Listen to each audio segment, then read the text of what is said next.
नमस्कार दोस्तों, आप लोगों का स्वागत है आज की वीडियो में। आज हम देखेंगे ITR 3 कौन कौन फाइल कर सकता है। ठीक है, या अगर आप बिज़नेस आप रन करते हो या अगर आप किसी प्रोफेशन के अंदर हो तो ये वीडियो आपके लिए बहुत आवश्यक हो सकते हैं। सो प्लीज़ वीडियो को एंड तक ज़रूर देखें। ठीक है, अब हम आते हैं, हम ITR 3 कौन कौन फाइल कर सकता है। ठीक है, इंडिविजुअल HUF ITR 3 फाइल कर सकता है। ठीक है, अब इसके अंदर बिज़नेस या प्रोफेशन की इनकम है तो वो फाइल कर सकता है ITR 3। ठीक है, अगर वो प्रेजेंटेड स्कीम के अंदर नहीं बेच रहा तो। ठीक है, अब बिज़नेस इनकम के लिए एग्जांपल क्या है, शॉप या बिज़नेस ओनर है। ठीक है, मैन्युफैक्चरर है या ई-कॉमर्स सेलर है, कमीशन एजेंट है, पार्टनरशिप फर्म का पार्टनर है या रियल एस्टेट बिजनेस है उसका। ठीक है, तो ये सारे हो गए हमारे बिजनेस के एग्जांपल्स। अब प्रोफेशन के देखते हैं, वो डॉक्टर है या CA है, लॉयर है, आर्किटेक्ट है, इंजीनियर है, कंसल्टेंट है या फ्रीलांसर है या डिजिटल मार्केटर है, यूट्यूबर है, इन्फ्लुएंसर है, कंटेंट क्रिएटर है। ठीक है, ये सारे हो गए हमारे प्रोफेशनल के एग्जांपल्स।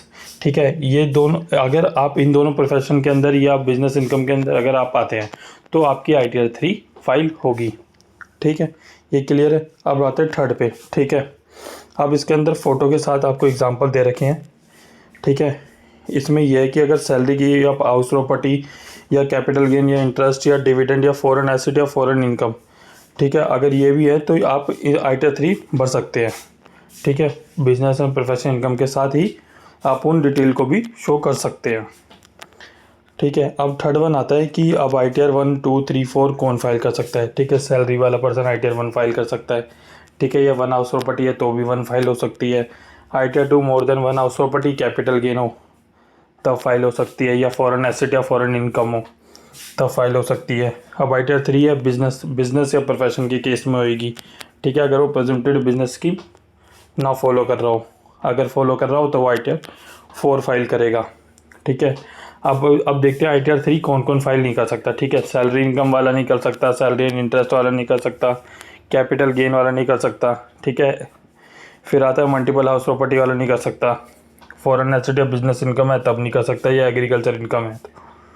ठीक है, इन केसेस के अंदर हमारी ITR 1 या 2 जाएगी। ठीक है, अब एग्जांपल्स में देखते हैं कि ITR 3 कौन फाइल कर सकता है। ठीक है, अब किसी की फ्रीलांसिंग इनकम है 8 लाख। ठीक है, फिर आता है FD इंटरेस्ट 50,000, तो टोटल 8.5 लाख हो गया, तो वो अपनी ITR 3 फाइल कर सकता है। ठीक है, सेकंड आता है यूट्यूब इनकम। अब यूट्यूब इनकम की किसी की 12 लाख है और कैपिटल गेन है उसका 2 लाख का, तो वो अपनी ITR 3 फाइल कर सकता है। ठीक है, फिर आता है डॉक्टर एंड प्रोफेशनल इनकम, उसकी 18 लाख है तो वो अपनी ITR 3 फाइल कर सकता है। ठीक है, शॉप या बिजनेस इनकम, अब इसके अंदर ये है कि अगर कोई बिजनेस है उसकी टर्नओवर हो रही है, ठीक है, उससे उसका जो प्रॉफिट है 15 लाख तक का है, ठीक है, तो भी वो अपनी ITR 3 फाइल कर सकता है।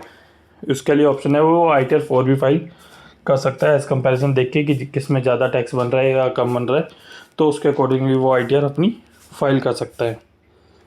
ठीक है, अब इस केस में अब कुछ इंपॉर्टेंट पॉइंट्स है। अगर आपको लॉस कैरी फॉरवर्ड करना है, ठीक है, बिजनेस या प्रोफेशन का, तो आप ITR 3 जरूर फाइल करें। उस केसेस के अंदर आपको ITR 4 नहीं फाइल करनी है, नहीं तो ये होगा जो आपका जो लॉसेस होगा वो आपका कैरी फॉरवर्ड नहीं होगा नेक्स्ट ईयर के लिए। ठीक है, ITR 3 के अंदर आपको प्रॉपर बैलेंस शीट और प्रॉफिट एंड लॉस आपको देना पड़ता है। ठीक है, और इसके लिए आपका बिजनेस या प्रोफेशन में होना जरूरी है ITR 3 के लिए। ठीक है, आई होप ये आपको वीडियो समझ में आई होगी। पूरा ITR 3 का स्ट्रक्चर है ये। ठीक है, कि कौन पर्सन फाइल कर सकता है, कौन नहीं कर सकता। ऑलमोस्ट बिजनेस जो बंदे रन करते हैं तो उनको ये पता होना चाहिए कि उनकी कौन सी ITR जा रही है, 3 जा रही है, 4 जा रही है। ठीक है, क्योंकि जब हम बैंक वाले को देते हैं तो वो बैलेंस शीट मांगते हैं। ठीक है, अगर हम ITR 3 भेजेंगे तो ऑलरेडी हमारी बैलेंस शीट बनी हुई आती है।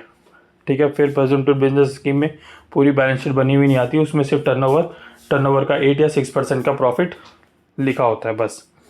ठीक है, आई होप ये वीडियो अगर आपको अच्छी लगी हो तो प्लीज़ फॉलो एंड सब्सक्राइब। ठीक है, अगर आपको ITR भरने में अगर कोई भी इशू या दिक्कत आती है तो आप हमसे कनेक्ट कर सकते हैं। ठीक है, फिर मिलते हैं नेक्स्ट वीडियो में। Okay, thank you.